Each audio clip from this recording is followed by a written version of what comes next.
Hi. Hi, I'm Jim Kelly. Welcome to Eckerd number 169. Nice to meet you, Mr. Kelly. Please, call me Jim. Jim it is. I'm sorry to get you here so early, but I wanted to go over a few things before we open the store. Oh, I don't mind at all. In fact, I'll feel more comfortable knowing the procedures and policies before I get started. I even brought my notepad. Great. Actually, we're going to be going over a lot of things that I'm sure you already know. Things like keeping the store clean, keeping the shelves properly stocked, making sure the store is properly merchandised. Basically, procedures and management techniques that help us provide superior service and maintain a perfect-looking store. Do these expectations and standards come from the corporate office? Yes, good question.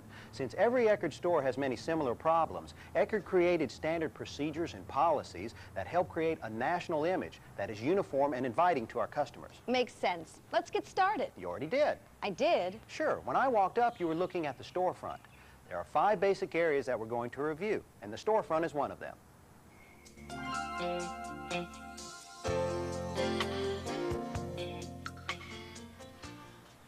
Check the front windows? Right. Make sure that the banners are straight and in good condition.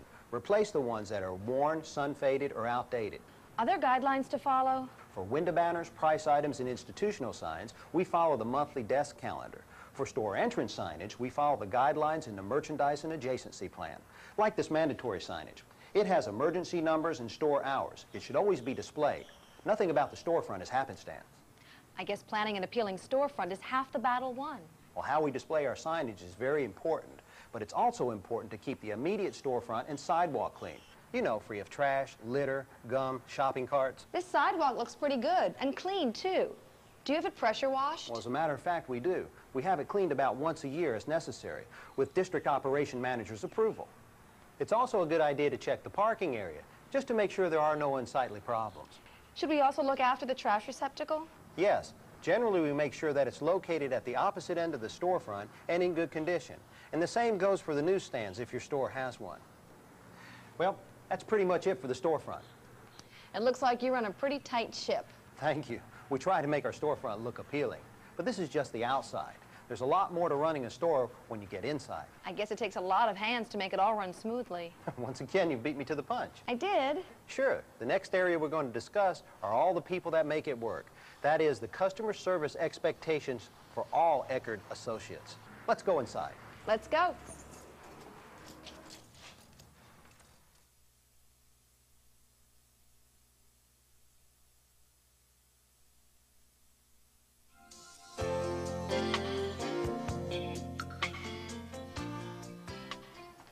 This is a good place to start. The register. Right. This is where much of our customer contact takes place for associates as well as management. We need to make sure that our customers leave with a good impression of our store. So they'll say to themselves, I'll be back. Exactly. Now, a lot of this stuff is common sense, but we want to make sure that our associates don't forget to smile, for example. Whenever possible, use the customer's last name.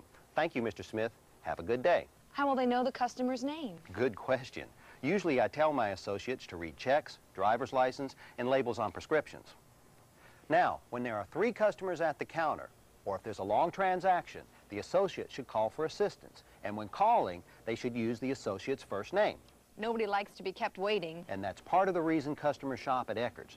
Now, everything isn't going to always run smoothly, but associates should always be courteous. Customer complaints should never be taken personally, and associates should be sure to acknowledge every customer. A smile or a simple hello will make all the difference. Are there procedures for when an associate assists a customer in the store? Like the 10-foot rule. You've done your homework. When an associate is within 10 feet of a customer, they should offer assistance. The associate should take the customer to the item they want. Pointing is unacceptable. What if the associate is busy straightening or stocking the shelves? Should they leave what they're doing? Absolutely. Customer assistance takes priority over any task. So I guess if we all remember to smile, be courteous, and think about what the customer would want, then the rest will just about fall into place. That's a good way to put it. Customer perception is everything. So even our attire is important. Is the company policy very strict? Yes. The career apparel policy is outlined in the Policies and Procedures Manual. In fact, we have a poster in the break room that displays our uniforms. It gives our associates some guidelines to follow. I've seen it. It's very helpful. So what if someone shows up in a plaid shirt and cutoffs? Well, that hasn't happened yet, but we definitely send them home to change. A uniform look is very important. And everyone has and is wearing a name badge. And we keep extras in the office. So really, you just want everybody to follow the corporate career apparel policy and keep a neat and clean appearance. Neat, clean, and uniform. That's a good way to put it, which brings us up to our next subject. Cleanliness? Cleanliness and housekeeping. Let's start in the break room.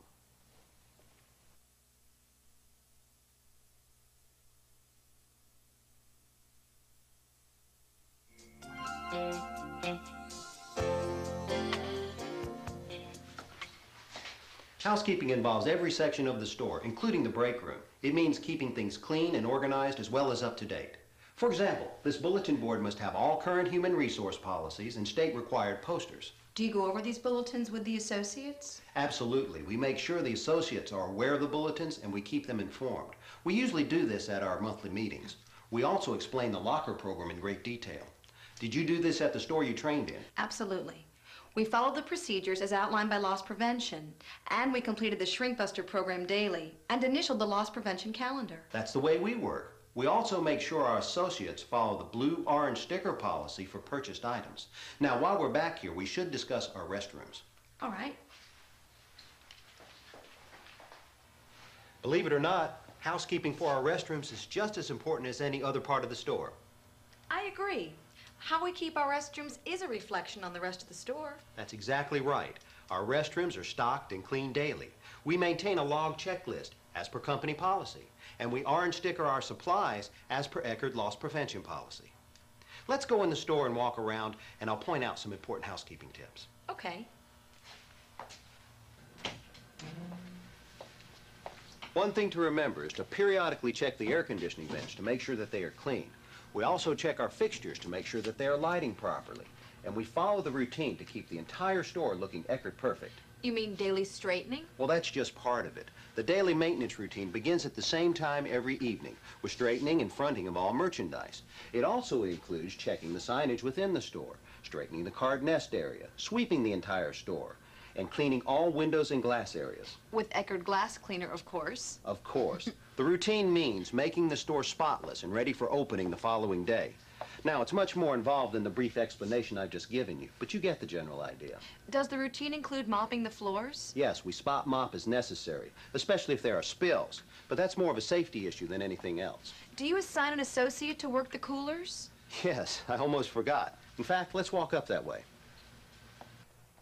Every day we assign a CDP to work the coolers. Did you say CDP? Oh yeah, that stands for Cooler Display Personnel. So they're in charge of filling and straightening the coolers, cleaning the doors, straightening the signs, and checking for outdated product. Exactly. Now that's just about it for housekeeping, except for the register and the stockroom, which we'll get to in a little while, and the office.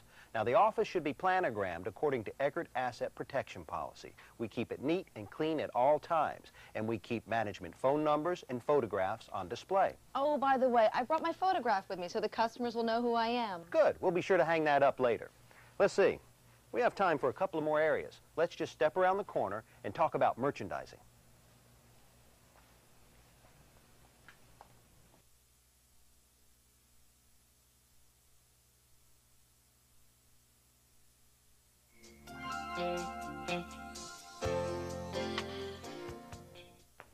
Merchandising is a combination of both marketing and advertising. It includes both positioning of the product as well as product signage. Take this ad board, for example. We must make sure that we have enough rebate pads and current ads for our customers to take. End caps, however, are a little more involved. We need to make sure that the end caps are stocked, neat, and that the signage is correct. The same goes for a bulk end, like this one, that reflects only one price. What about multi-product end caps? On end stands with items reflecting two different prices, the items on the top 2 or 3 shelves will be represented by the blue sign holder at the top. Now, this seems like a lot for you to remember. The guidelines in the map help out a lot. Any questions so far? Aren't some signs pre-printed and sent from corporate? Yes, electronics. The power sign should be placed in plexiglass holders, and all electronics should be wired with anti-theft devices. Any questions so far? Well, yeah.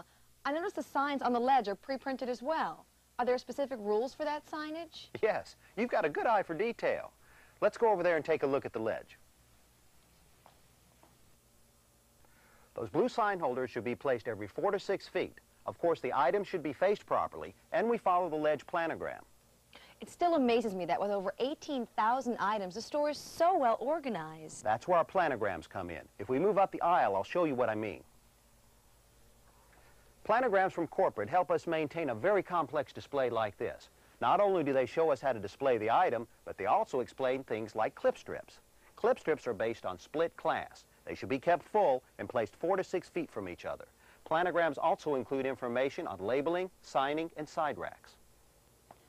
I notice over here that you've substituted a product of equal value for the item that's out of stock. Is there more to it? Yes, the substitution item must be sale priced. And if you're using a scanner, you'll have to change the price using the symbol unit. Now, the scan policy is, if the Eckerd label isn't out front, it must be priced and in most cases signed. Will every store be scanning this year? Well, that's the plan, but there are still rules that apply for non-scanning items. Markdowns, for example, will have to be priced using a red sticker like this one. Date codes must be used for each markdown, and you must remember to pull the barcode each time to avoid reordering. Now, we try to maintain a no-outs policy, but sometimes that's unavoidable. We want to be in stock, but not out of stock. Inventory control is a very important part of merchandising. I guess that's where the OPOQ order guideline comes in. Right. If an item is a fast mover, we can change the order point using company guidelines, but that's something we just need to continually watch. This rebate sign over here is pre-printed and sent to us from the vendor. You must remember to display it properly and make sure that it is up to date. And that goes for the products themselves too. The older items must be moved up front, and you must take the expired items off the shelf, especially for food items, eye preps, vitamins, pet foods, and things of that nature. That's a lot to remember. You'll catch on. Besides, I'll be here to remind you. Good. Our planograms help us tremendously. It's really impossible to remember every single detail, especially when things are constantly changing. Wire racks are a good example, and there are some in the power aisle. For wire side racks, we get monthly planograms and pre-printed signs. Are some of these for clearance and overstock items? Yes, and they should always be full. When they empty halfway, we restock them with something else. Now, we're almost through with merchandising. There's just a few things I want to show you. Let's head toward the pharmacy. The impulse section. Right. There's one by every register. They are a very important sales area, so we must make sure that the merchandise is stocked and straightened. And as with other areas, there's a planogram to follow. We also get productive sales from clearance merchandise, like on the end cap over here.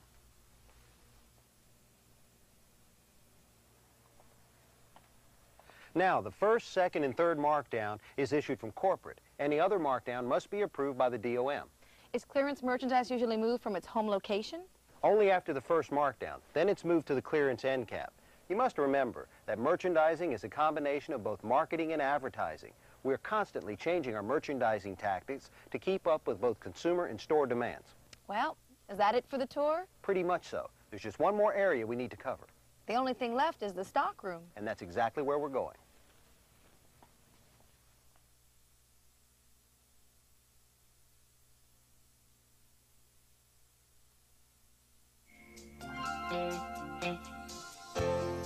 The stock room. Pretty exciting stuff. You said it. By now you know that organizing and maintaining our stores takes planning. Well, it's just as important to have an organized stock room, and that takes a little planning too. Now, every store has a supply section, and this is ours. And this is planogrammed as well? It's under asset protection in the SOP manual. Every section is labeled. Any merchandise taken from stock and used must be charged to store supplies, and you must always fill out a store use expense form. The tools, the pads, the pricing guns, everything you need to operate the store is kept here. What about fixtures and shelves? We keep those in a designated area up there. The shelves that we don't need, we usually just send back to the warehouse. In this area, we keep all our damaged and defective merchandise. All the shelves, as well as the boxes, must be clearly labeled. Is everything to be listed on the clipboard? Yes, we return these items once a week. Non-returnable items we sell at 75% off retail, and we are responsible for having the vendors write up credits. All the bins are labeled, OTC, diapers, and so on. The cases should be flush and facing front, and all boxes with case good labels should be facing forward if possible. And up here is where we keep our seasonal items. Is that to keep them out of the way? That's exactly right, and they're labeled Christmas, Easter, Halloween, and so on. And this is our DSD area. It is a 6-foot section for loose piece items and must be clearly accessible. And as you know, no loose piece item except for seasonal carryover is ever to be boxed up. What's that up there? That's our insco and tape storage. There's one box for each month. It's where we store our checkout and detail tapes, and we rotate those on a yearly basis. And over here is our loose piece goods in backstock. Yes, I saw it when we walked in. As part of our daily routine, we are required to work out the products in this area every day, and we must write a fill slip on each backstock category. And what else? Totes? Totes, thank you. Totes we stack near the rear door. We try to keep them out of the way, and on the day the truck arrives, we move them outside. And as you know, we never store anything in empty totes. And finally, this back area needs to be kept clean. We need to make sure that the dumpster doesn't get over full. Since we take out the trash and empty the garbage every night, it can fill up pretty fast. So we make sure to check it daily.